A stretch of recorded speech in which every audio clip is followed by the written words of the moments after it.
right, 2 videos in 1 week. We're on a roll here. This is a weird video for me because it's about, not about this phone, that's my work phone. It's about a phone.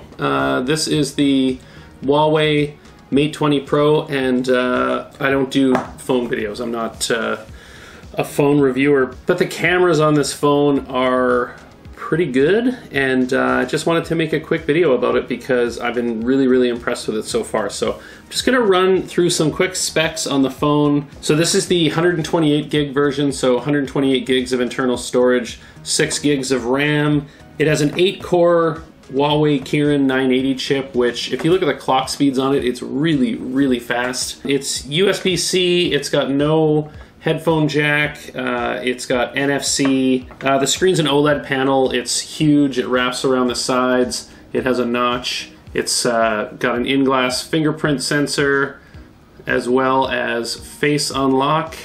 There you go, there's my home screen. I'm running Nova Launcher. Oh, and the battery on this phone is also insane. It's 4,200 milliamp hours. It's a legitimate 2-day long battery life phone. Never really seen anything like that in a smartphone that's not like really thick. But we're not here to talk about any of that. I'm here to talk about the cameras on this thing. So this thing has 4 cameras. It's got 3 cameras on the back in this module here. I've got a case on the phone just because, you know, it's $1,000 high-powered computer camera in your pocket. So I always put a case on my phones. And then on the front, it has a selfie camera. So we'll start with the cameras on the back. We've got their Leica branded cameras, whatever that means. The main camera is a 40 megapixel wide angle f1.8 camera. I don't have sensor sizes here, maybe I should have looked that up, but I mean, they're small. So the main camera wide angle is around 27 millimeter equivalent, f1.8. The second camera is a 20 megapixel ultra wide angle f2.2 camera, which is about a 15 or 16 millimeter equivalent. I think it's 16 millimeter equivalent. And the third camera on the back is an 8 megapixel telephoto lens with an f2.4 aperture that is a 5x zoom. So it's telling me in my image data when I look at the actual files that it's a 135 millimeter equivalent. There's also a 3x zoom setting where it combines the telephoto lens with the regular 40 megapixel camera to still give you full resolution photos at about 80 or 81 millimeter equivalent. The pictures that come out of this phone, I mean the selfie camera, it's a 24 megapixel f2. I don't take a lot of selfies, so that's not really going to do me any good, but it might actually be good for vlogging. I haven't really tried it out yet for vlogging or for any video really, just for photography so far. This phone is the main reason that I got rid of my, well, there's 2 reasons I got rid of my Canon G7X Mark II. One is my GoPro Hero 7, which is back here, Hero 7 Black. The other is this, because in low light, the things that I would use my G7X Mark II for, low light, telephoto, small, fit in your pocket kind of camera, this does everything photography wise that thing did almost as well. And the fact that it's smaller and it's also a phone and it's connected to the internet and all that stuff means that the G7X Mark II was superfluous. So I got rid of it. Okay, so I showed some pictures at the start of this video. I'm going to show some more now, and I'll just quickly sum up what I think of the cameras after you watch these. So here you go.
Hey,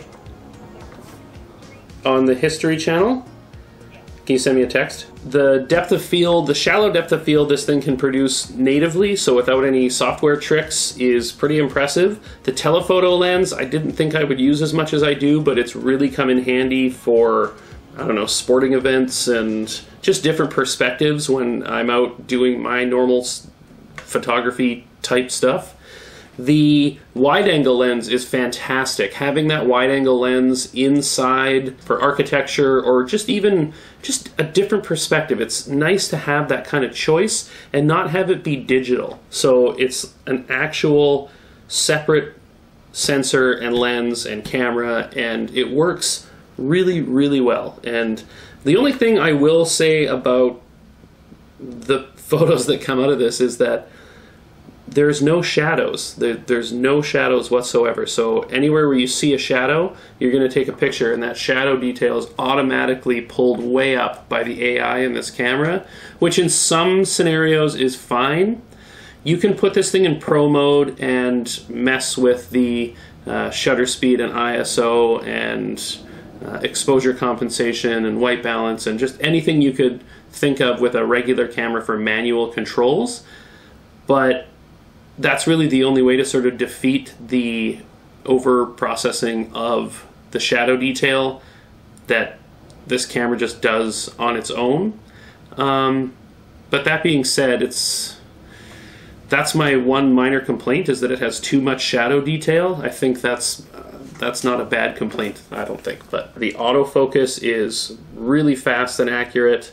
The low light performance is shockingly good, and it has a night mode, but I find the night mode just marginally better than the regular camera shooting at night anyways. It helps a little, but it's not, just this camera on its own at night is just unbelievably good. And there's a lot of behind the scenes magic going on here with the brains of this camera that you don't really get in like a proper camera, where you take a photo of something and then you need to do some work on it to, I don't know, maybe you have high ISO noise, or you've got to mess with your shadow detail, or you want to mess with the contrast or whatever.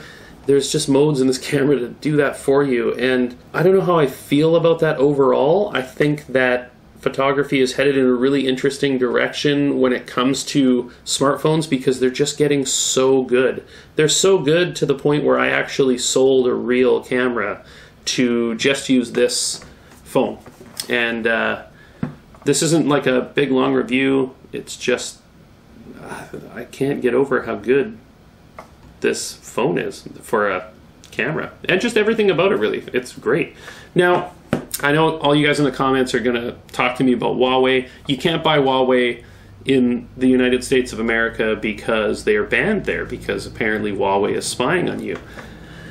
Facebook's spying on you, Google's spying on you, Apple's spying on you, Foxconn makes Apple phones. Do a little Google of Foxconn and that sort of conspiracy stuff as well. It's all out there. It's just that it's a whole thing with Huawei, which, I mean, I live in the city where we arrested their CFO, so, I mean, and then I went and got a Huawei phone. So, yeah, if you're looking for a phone that, as a phone and as a media device, is really, really good, the Huawei Mate 20 Pro is definitely worth looking at. And if you want a phone that has really good cameras along with that other stuff, this is definitely worth having a look at. It's a really well put together phone, a very nice overall package, and I'm really happy with it. Let me know in the comments what you guys think about smartphones and how good their cameras are getting. What do you think that means for photography in general? Let me know what you think about Huawei. I know that there's some very strong opinions out there, so don't hold back. Let me know what you think. They're probably listening. They're going to see your comments because they're coming through my phone, so they're going to come to your house and get you. That's not true. That's not going to happen. Well, maybe it will. I don't know. I guess we'll find out in a few years when Huawei takes over the world. But, yeah, that's it. Just a non-camera review from a camera YouTuber about a phone. Thanks for watching. We'll see you in the next one.